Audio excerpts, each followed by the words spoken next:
Terza puntata di questa rubrica nella quale vi raccontiamo il dietro le quinte del documentario sulle strade del Rinascimento con il Pordenone. Documentario che verrà presentato in anteprima nella premiere su invito di lunedì 2 marzo alle 20:30 a Cinema Zero a Pordenone. Mentre il 9 marzo, sempre alle 20:30 e sempre a Cinema Zero, ci sarà la proiezione gratuita e aperta a tutti. Questa rubrica ci consente di portarvi nel backstage di questa produzione, ma anche di parlare di tutti quegli sponsor, quei sostenitori, quelle associazioni che hanno collaborato con noi in questo progetto. Nella puntata odierna incontreremo Guecello di Porcia, esponente di una storica famiglia friulana, quella dei Di Porcia, che incontreremo nel suo castello, e poi conosceremo Andrea Finco, presidente dell'associazione Zafferano dell'Alto Livenza, con il quale parleremo di questa meravigliosa spezia che nell'antichità aveva molteplici utilizzi. Era usata come pianta tintorea, come pigmento per la pittura, e tantissimi pittori del Rinascimento, lo stesso Giovanni Antonio da Pordenone, la utilizzavano per i loro dipinti non a fresco ma su tela, e ovviamente in cucina e come pianta officinale.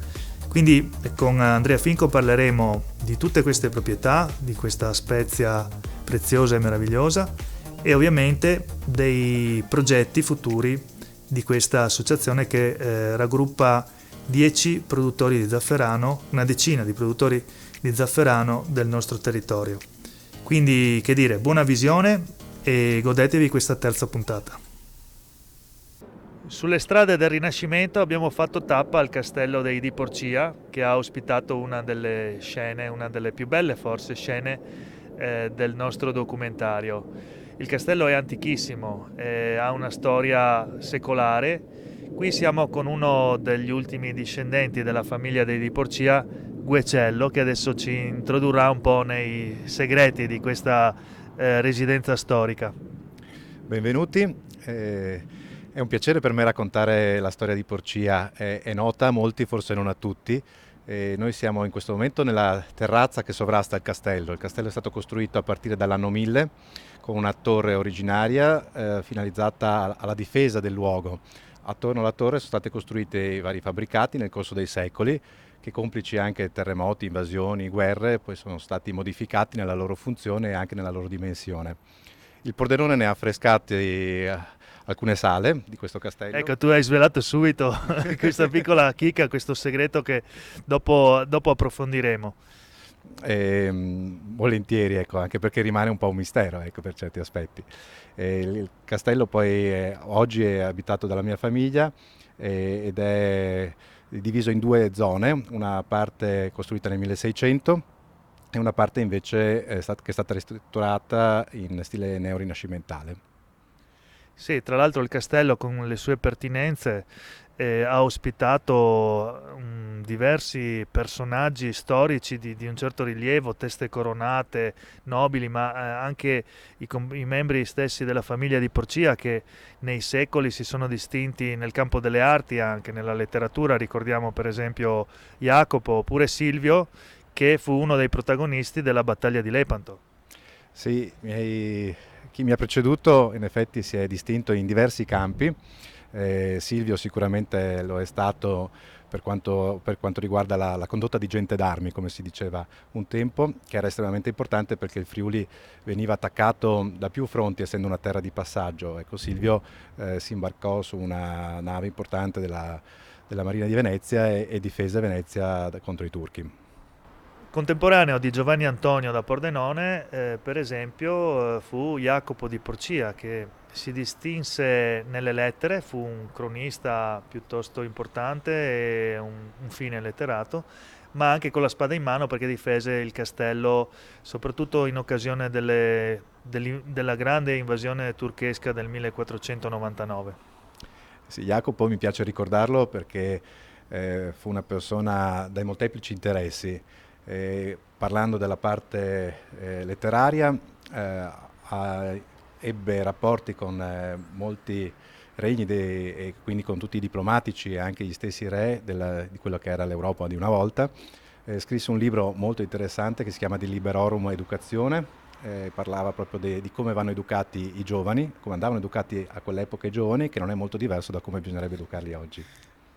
Ecco, quindi un libro che meriterebbe di essere ridato alle stampe e riscoperto. Ci stiamo proprio lavorando, è un incunabolo, quindi è antesignano, ecco, della stampa. L'abbiamo fatto tradurre e prossimamente anche verrà divulgato. Ecco, quindi è un libro che potrebbe essere attuale anche oggi, no? Ma tra i tanti consigli che Jacopo dà, ce n'è qualcuno che magari ti ha colpito per la sua attualità più di altri? Considerando l'epoca in cui venne scritto questo libro, quindi stiamo parlando di più di 500 anni fa, immaginavo che in quegli anni fosse molto importante il rigore, la disciplina da dare a questi giovani, che è sicuramente menzionata nel libro, ma la parte che mi ha stupito è invece la forma di gioco, quasi vorrei dire sport, come elemento di crescita per loro. E questo oggi lo stiamo riscoprendo sempre di più, perché ai giovani vanno formati anche in questo, che crea disciplina e sono le premesse poi per imparare l'arte della vita. Quindi già nel XV secolo si sottolineava l'importanza formativa dello sport. Allora, veniamo all'argomento che ci interessa di più, cioè Giovanni Antonio da Pordenone.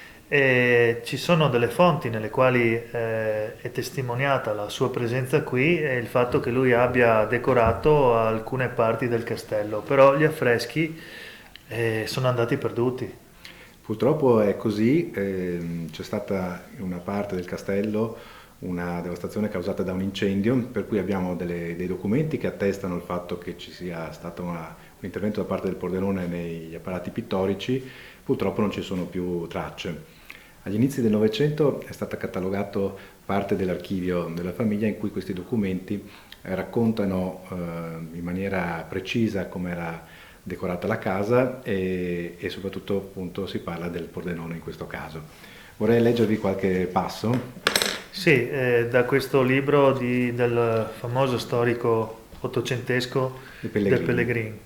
De Pellegrini. L'inizio dice così: Porcia è un castello con gente civile e benestante, in un sito delizioso, ameno, asciutto e di aria perfetta. Ci sono ragguardevoli palazzi, con pitture del Pordenone, ed altri alli muri soffittati, quali anche sono indorati di considerazione, oltre li comodi come l'occhio può confermare la verità.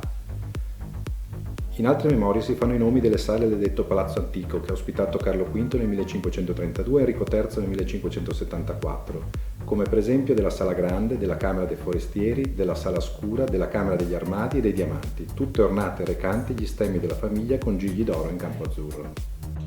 E qui siamo nelle stanze che ospitarono niente meno che l'imperatore del Sacro Romano Impero, Carlo V d'Asburgo. Sì, ricordiamo con piacere tutti gli anni questo evento ad agosto, la venuta di un imperatore è qualcosa di estremamente importante in una terra un po' di confine e di passaggio come era il Friuli, quindi nel 1532 quando venne fu una grande festa e un grande onore. Si sa dal memoriale che dormì in questa parte del castello. Ovviamente negli anni è cambiato tutto, il castello prese fuoco nel 600, per cui non c'è la sua vera stanza dove dormì, ma ci sono i racconti che dicono che la sua camera guardava il Rio Bouillon. Stette un paio di giorni, mangiò, si trovò piuttosto bene, c'è anche memoria del menù che chiese e anche del vino che beve.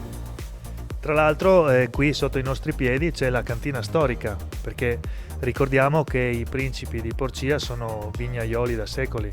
A che vendemmia siete arrivati? Siamo arrivati alla 838esima quest'anno.